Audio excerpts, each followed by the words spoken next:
scientifique, professeur Guebillard. Pour cela, nous avons conçu Natmo, une plante intelligente connectée sur les rotules.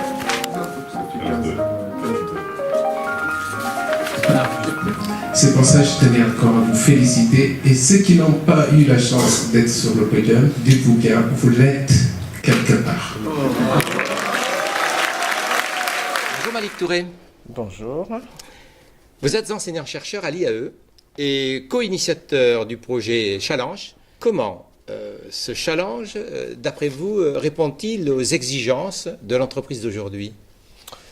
Merci pour cette question qui nous permet donc de pouvoir tout de suite tenter d'apporter ce qu'on pourrait appeler joindre l'utile à l'agréable, la question de la formation et la professionnalisation de nos étudiants. Pour répondre à cette question, nous pouvons s'y prendre à deux titres.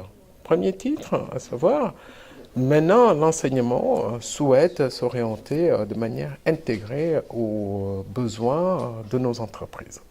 Ce qui favorise d'une part la formation alternance, qui est devenue maintenant un élément phare dans la vie de l'étudiant que nous pouvons identifier dans les cycles de gestion ou les cycles d'ingénieurs.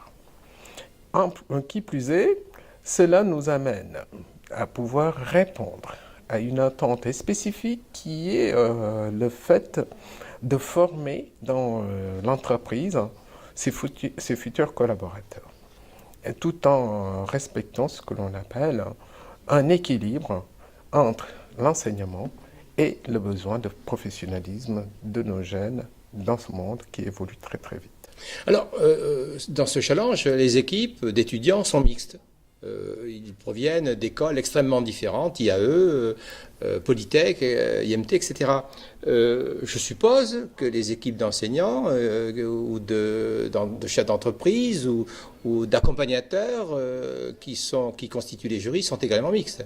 Absolument, parce que si vous regardez un peu la manière dont nous avons constitué ce challenge qui célèbre aujourd'hui sa 10e année d'existence, c'était dans un but de pouvoir dégager une synergie entre l'ensemble de nos collaborateurs et développer aussi ce qu'on pourrait appeler un échange actif entre nos étudiants.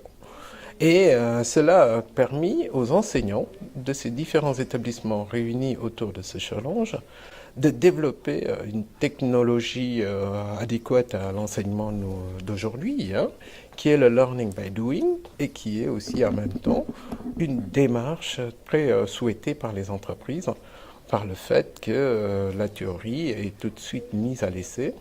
Et pour nous, en tant qu'enseignants, nous permet donc de développer de nouvelles pédagogies.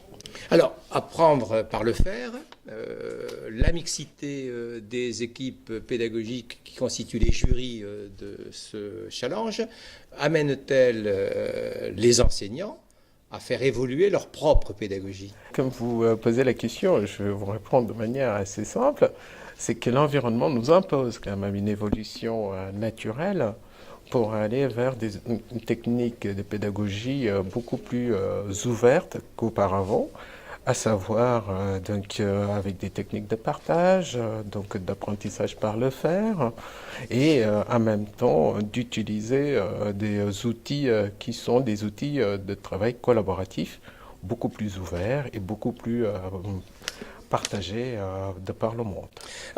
On voit poindre dans l'enseignement secondaire, mais aussi dans l'enseignement supérieur et dans les grandes écoles, un intérêt extrêmement fort avec ce que l'on appelle la classe inversée, l'enseignement inversé. Est-ce que c'est quelque chose qui touche les enseignants de vos écoles ? Tout à fait, parce que nous ne venons plus avec ce que l'on appelle un cours à donner, nous venons avec une préoccupation, avec ce que l'on appelle des attentes à satisfaire.